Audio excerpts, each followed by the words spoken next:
வணக்கம். சமீபத்தில் ஆக்டர் அஜித்குமார் அவர்கள் வந்து பார்த்திங்கன்னா ஒரு கவர் ஸ்டார் அப்படிங்கிற மாதிரி அனுபமா சௌத்ரி கூட வந்து இன்டர்வியூ கொடுத்துருந்தாரு. இது முதல் முறையில் இதுக்கு முன்னாடி அவங்க கூட வந்து அவர் ஒரு இன்டர்வியூ கொடுத்துருக்காரு. அவரோட ரேசிங் டீம் ஒரு ரேஸை முடிச்சுட்டு இருந்தப்போ வந்து ஒரு இன்டர்வியூ பார்த்துருப்பீங்க. அதில் முழுக்க வந்து அவரோட பேஷன் ரேசிங் கொஞ்சோண்டு சினிமா வந்து பேசியிருப்பாங்க. பட் சமீபத்தில் கொடுத்துருந்த அந்த இன்டர்வியூ அப்படிங்கிறது வந்து அஜித் அவர்கள் ரொம்ப நாளுக்கு அப்புறம் கொடுத்த ஒரு ப்ராப்பர் முழுநீள இன்டர்வியூவாக வந்து பார்க்கப்படுது. ஏன்னா அதில் வந்து நிறைய விஷயங்கள் பேசுகிறாரு. அவரோட கார் ரேசிங்கு, அவரோட உடம்புல ஏற்பட்ட ஃப்ராக்சரு, தன்னோட ஃபேமிலி எப்படி அவங்க ஒய்ஃப் வந்து சப்போர்ட்டிவாக இருந்திருக்காங்க, அண்ட் ஃபேன் கல்ச்சர், அது மட்டும் இல்லாமல் மக்கள் வந்து எப்படி வந்து சினிமா ஸ்டார்ஸை பார்க்கணும், சினிமா துறை எப்படி இருக்குது, ஃபர்ஸ்ட் டே ஃபர்ஸ்ட் ஷோ, இந்த மாதிரி பல விஷயங்கள் அவர் வந்து பேசியிருக்காரு. அதில் குறிப்பாக அவர் பேசின ஒரு விஷயம் இன்றைக்கி வந்து சர்ச்சை பொருளாகவோ இல்லை தவறாக வந்து புரிஞ்சு கொள்ளப்பட்டுச்சு. இல்லை இதை இப்படி தான் பார்க்கணுமா அப்படிங்கிற மாதிரி எல்லாருமே அவங்கவுங்களோட பார்வையை சொல்லிட்டு இருக்காங்க. இது முழுக்க என்னுடைய பார்வை, என்னுடைய அப்சர்வேஷன். இதற்கு பின்னணியில் இந்த இன்டர்வியூ அப்படிங்கிறத நீங்கள் பார்க்குறீங்க. பட் அதற்கு பின்னாடி ஏதாவது ஒரு காரணம் இருக்கா? இந்த நேரத்தில் இந்த இன்டர்வியூ வந்ததுக்கான என்ன காரணம்? அஜித் அவர்கள் ஏன் இந்த இன்டர்வியூவில் சில விஷயங்கள்லாம் வந்து குறிப்பிட்டு பேசுகிறாரு அப்படிங்கிறது குறித்து என்னோடய பார்வையை வந்து உங்க கூட பகிர்ந்து போகிறேன். முதல்ல அவர் சொன்ன இந்த இன்டர்வியூவில் பாசிட்டிவான விஷயம் என்னன்னு பார்க்கலாம். ஒருத்தங்க வந்து ஒரு விஷயம் சொல்கிறாங்க அப்படின்னா சொல்கிற மாதிரியே நடந்துக்கிறாங்க அப்படிங்கிறத அஜித் அவர்கள் இந்த ஃபேன் எப்படி டீல் பண்ணுறாரு அப்படிங்கிறத வச்சுருக்கலாம். நான் என்ன சொல்கிறேன், கவுண்டமணி சொல்லுவாராம், நான் நடிக்கிறேன், என்னை நீ வந்து தேட்டரில் காசு கொடுத்து பார்க்குற, அதுக்கப்புறம் என் லைஃப்க்குள்ளே ஏன் நீ வரணும்னு நினைக்கிறேன், நான் ஏன் வந்து என்னோடய பர்சனல் விஷயம்லாம் ஷேர் பண்ணிக்கணும் அப்படின்னு சொல்லுவாராம். அதே மாதிரி அஜித் அவர்கள் வந்து பார்த்திங்கன்னா முடிஞ்ச அளவுக்கு தன்னோட லைஃப்பில் தன்னோட ஃபேன்ஸை வந்து கொஞ்சம் தள்ளியே வச்சுருக்கார். விஜய்க்கு ரசிகர் மன்றம், அஜித்துக்கு ரசிகர் மன்றம், 2 பேர் ரசிகர் மன்றமும் ரொம்ப ஆக்டிவாக செயல்பட்டு இருந்த காலம். இந்த ஃபேன் ஃபைட் வந்து அந்த காலகட்டத்தில் ரொம்ப வேறு மாதிரி இருந்துச்சு. பரவாயில்ல, கொஞ்சமாக மாறி இருக்கும். அதை மாற்றி வந்து கொலை பண்ணிக்கிறது, அடிச்சுக்கிறதுன்னு அப்படி ஒரு உயிர் போனதுக்கப்புறம் அஜித் அவர்கள் வந்து பதச்சு போயிட்டு, எனக்கு வந்து நான் நடிக்கிறேன், எனக்கு இந்த ஃபேன்ஸு இந்த ஃபேன் கிளப்ஸ்லாம் வந்து ஆர்கனைஸ் பண்ண முடியாது, என்னால் ஹேண்டில் பண்ண முடியாதுன்னு சொல்லிட்டு அதை கலைச்சிட்டு வந்து போயிட்டார். அதிலேருந்து அவர் பார்த்திங்கன்னா அப்புறமே படம் நடிப்பார். அதுக்கப்புறம் கொஞ்ச நாள் இன்டர்வியூஸ்லாம் கொடுத்துட்டு இருந்தார். பத்திரிகை வார இதழ்களில் வந்து விஜயும் அஜித்தும் மாற்றி வந்து பார்த்திங்கன்னா அவங்களோட படத்தை கலாய்ச்சினாலாம். இதெல்லாம் சும்மா சொல்கிறேன், எல்லாத்துக்குமே அந்த சான்று இருக்குது. மாற்றி வந்து கலாய்ச்சிப்பாங்க, பேர் மட்டும்தான் சொல்ல மாட்டாங்க. இன்டர்வியூவில் மட்டும் இல்லாமல் தங்களோட பாடல்களில் வந்து மாற்றி வந்து புதினங்களை வச்சு அவங்க 2 பேரையுமே வந்து வம்புகள் இருப்பாங்க.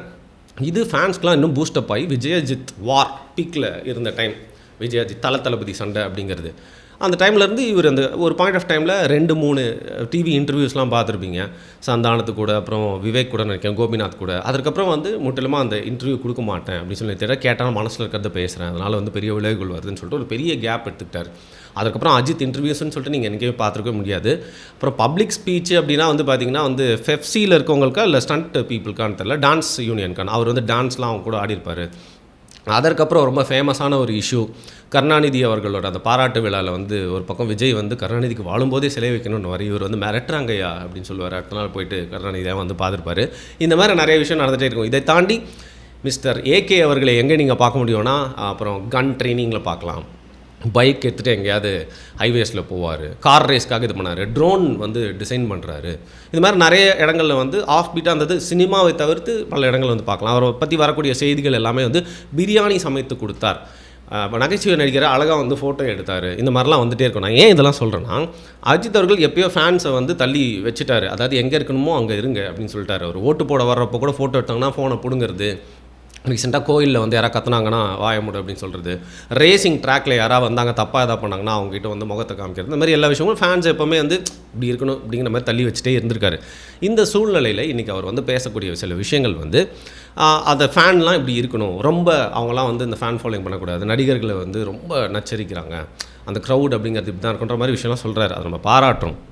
இருந்தாலும் குறிப்பிட்ட இந்த நேரத்தில் அஜித் அவர்கள் ஏன் இந்த இன்டர்வியூ கொடுக்கணும்? நான் ஏற்கனவே சொன்ன மாதிரி இந்த அனுபமா சோப்ரா கூட வந்து இந்த இன்டர்வியூவில் கொடுத்தப்போ மோஸ்ட்டாக வந்து பார்த்திங்கன்னா ரேசிங் பற்றி பேசியிருப்பார். ஆனால் அதற்கப்புறம்லேருந்தே அஜித் அவர்கள் ஏன் வந்து இப்படி யூஸ் பண்ணுறாங்களா அவரை, இல்லை ஏன் அவர் இந்த சுச்சுவேஷன் யூஸ் பண்ணிக்கிறாரா அப்படிங்கிற மாதிரி கேள்விலாம் இருக்கும்.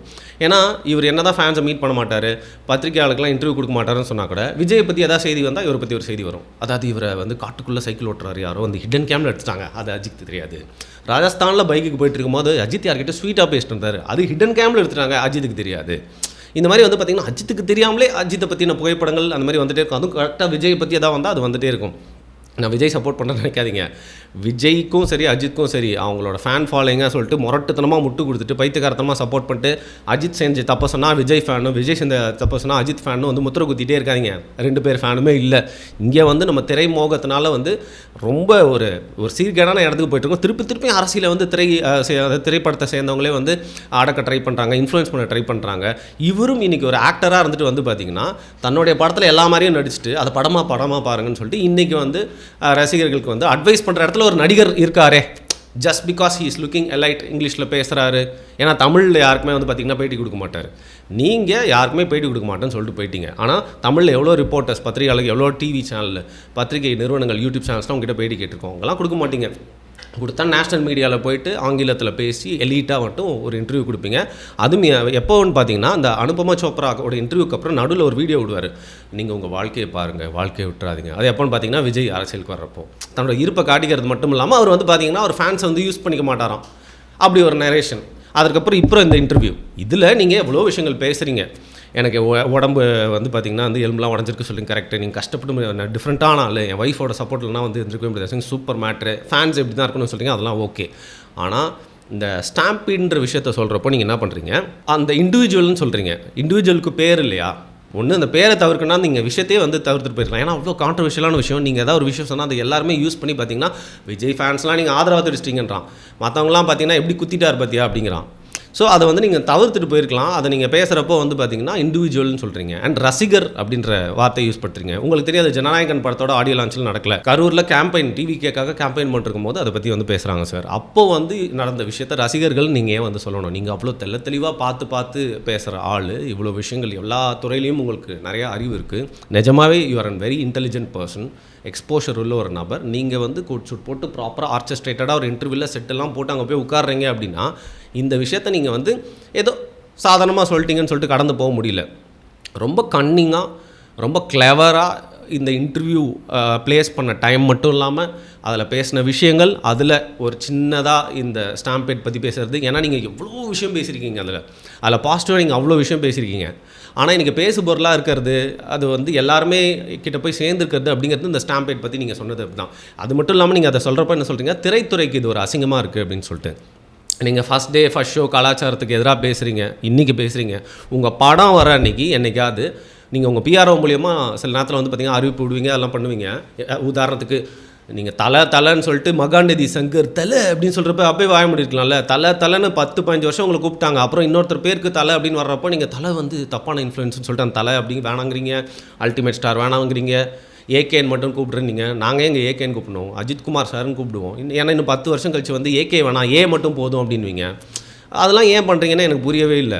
ஏன்னா அந்த ஃபஸ்ட் ஷோ கலாச்சாரத்தை பற்றி பேசுகிறேன். நீங்கள் என்றைக்காவது உங்கள் படம் ரிலீஸ் ஆகிற அன்றைக்கி என் ஃபேன்ஸ்லாம் 1.5 வாரம் 2 வாரம் தேட்டரில் இருக்க போது பொறுமையாக போய் படத்தை பாரு, உங்கள் அப்பா அம்மா போய் பாரு, வேலையை போய் பாரு, ஃபஸ்ட் ஷோக்கு டிக்கெட் வாங்கி பார்க்காதான்னு சொல்ல முடியுமா?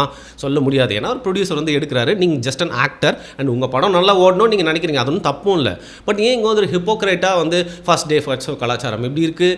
ஆல்மோஸ்ட் உங்கள் கேரியரோட எண்டில் இருக்கீங்கன்னு நினைக்கிறேன். எண்டில் சரி, நீங்கள் தொடர்ந்து பீக்லேயே கூட இருங்க, ஒன்றும் பிரச்சனை இல்லை. இப்போ இவ்வளோ அனுபவிச்சுட்டு இதே நீங்கள் ஒரு அவர்ஷனோட பார்க்கக்கூடிய ரசிகர்களோட பணத்தில் நீங்கள் உங்கள் உழைப்பில் தான் மேலே வந்திருக்கீங்க. பட் அவன்கிட்ட நீங்கள் கட்டி தழுவி பேச தேவையில்லை, அவனை இவ்வளோ சீப்பாகவும் ட்ரீட் பண்ண வேணாம்ல.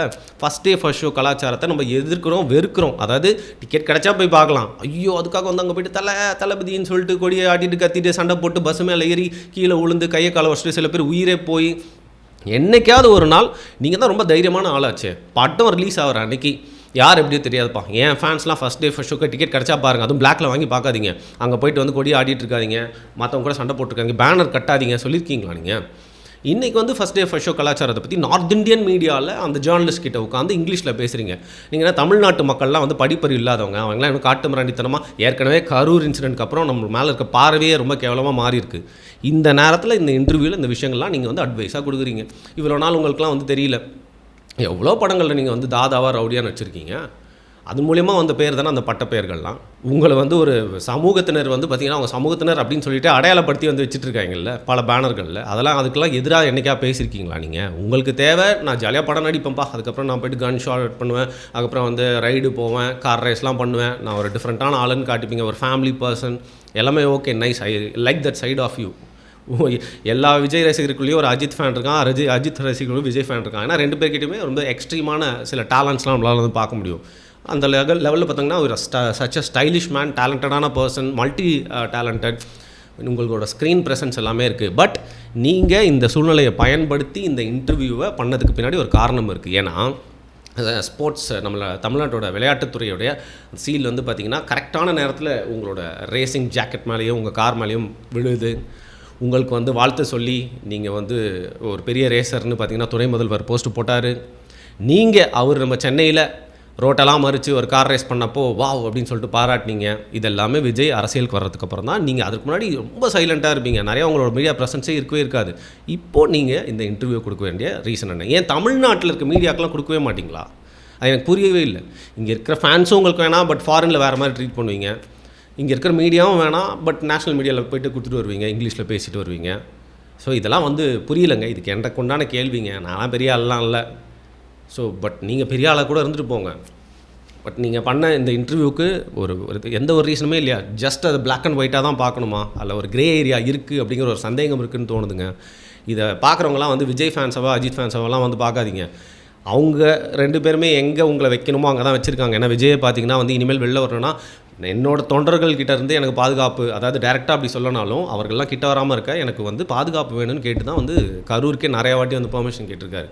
ஸோ நடிகர்கள் அது யாராக வேணா இருக்காங்க, XYZ, அவங்கவுங்களே எங்கே வைக்கணுமோ அங்கே தான் வச்சுருக்காங்க. நம்மளும் அவங்கள எங்கே வைக்கணுமோ அங்கே வைக்கணும். ரசிக்கலாம், பேருக்கு தலைவான்னு சொல்லலாம். பட் அவங்கள வந்து தலைவா அப்படின்னு சொல்லிட்டு கூப்பிட்டு உட்கார வச்சிங்க அப்படின்னா இந்த மாதிரி தான் வந்து உங்கள் காசுலேயே நல்லா முன்னேறிட்டு உங்களுக்கே வந்து கோட் ஷூட் போட்டு ஒரு எலைட் மனநிலையில் இது மாதிரி அட்வைஸ் பண்ணிகிட்டு இருப்பாங்க.